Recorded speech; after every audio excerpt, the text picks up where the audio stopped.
Hey y'all! So despite the similar setup, this is not another what's in my bag video. I was looking at my last video. I just posted an update with an almost 2-year update on my whipping post tote, which I've been using in my main bag. I've used some other ones here and there, but this is what I keep coming back to. And I said in there that it was holding up really well, which is true. It doesn't look that beat up. I love the kind of lived-in look that it's getting. It's got some scratches here and there, a nice patina. But it is a leather bag, and you want to take care of your leather goods, which is something I've never really done. Partly because I've never really had leather stuff before the past few years. And also, it's nothing that I ever really saw being done. My parents didn't use a lot of leather products. They didn't take time to condition them or anything. So I decided to find a good conditioner and see if I can give this lovely whipping post tote a drink. And so when I decided I was going to do that, I thought I might do a short sort of before and after video just so you can see how easy it is to condition it and whether or not it really makes a difference. So first, let me see if you can get, I don't know how well it will show up, but you can see that, hopefully you can see that it's looking kind of thirsty. It's looking a bit dry. It definitely could use, after 2 years, some love. So what I got is this right here. Hope it is focusing. So this is the original leatherware product from J&E Sedgwick and Company Limited. Hope this is focusing. I can't really see through my viewfinder very well. So hopefully you're able to see that. I got this off of the Lily Jade website because I got a new diaper bag, more coming on that soon. But with number 3 on the way, I finally decided to get a diaper bag that I will use for many, many years to come instead of switching around. So they have this Leathercare on there, and I'm going to give it a try. So it comes just as this kind of wax, basically.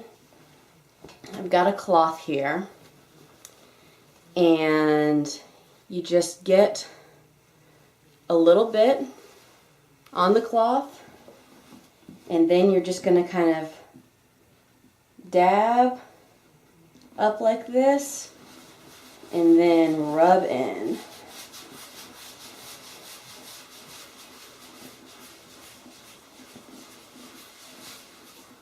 Making sure you get all the different areas. So a little bit more. A little goes a long way, I've heard, with it. And then rub it in. Obviously you want to make sure that your bag is nice and clean beforehand.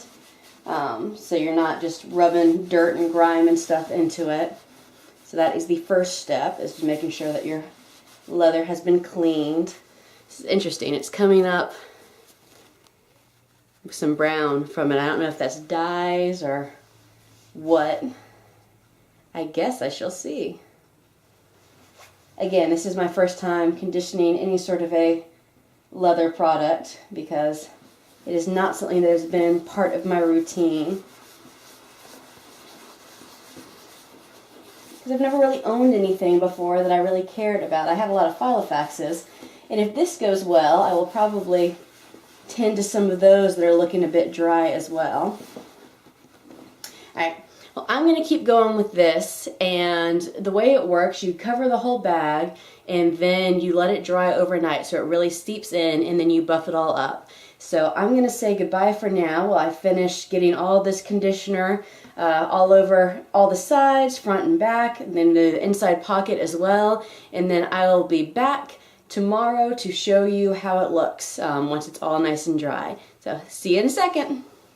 Alright, so it is the next morning. I apologize for the potentially bad light. It is storming here, so I'm having to turn on the lights and use that instead. But here it is, having had the conditioner sink in overnight. If you can see the difference with the grain. It's definitely not looking as thirsty anymore.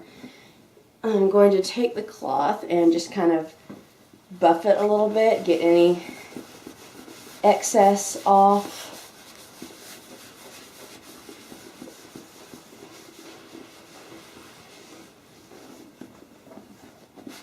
Make sure that it's looking good. This stuff also smells really good because it kind of permeated the room because I've closed it off.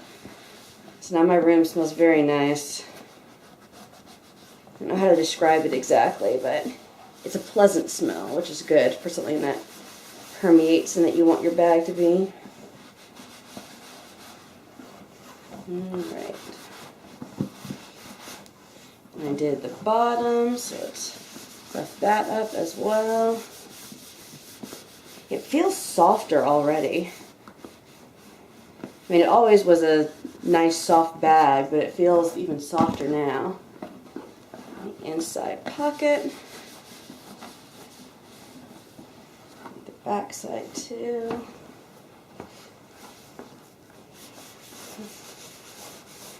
One thing I noticed already is that there was a big scratch along the back of this pocket. I don't know if you can even see now.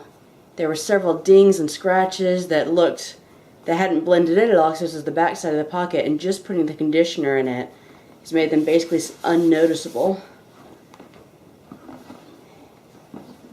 There's no sign of any of the little scratches and dings anymore. It basically looks like it did when I got it. So it definitely need to be conditioning my bags more often. If you have a bag or a file of facts or something that's in need of, or a traveler's notebook that's in need of some TLC, I definitely recommend doing this. I will link down below where I got the conditioner I used. Do the straps, one last buffing.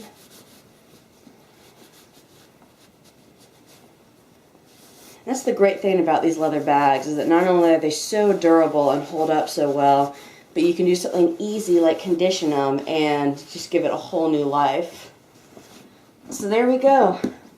2 years in, whipping post tote, newly conditioned, and it looks absolutely gorgeous. It's not looking dry anymore. It's extremely soft, very squishy. Oh, it's perfect. Just gorgeous. Alright, well, I won't have another video up this next week, so I'm going to be traveling, and then I'm going to have another review video up for the following week. So stay tuned for that. Like if you found this helpful, subscribe to see more, and I will see y'all next time. Bye.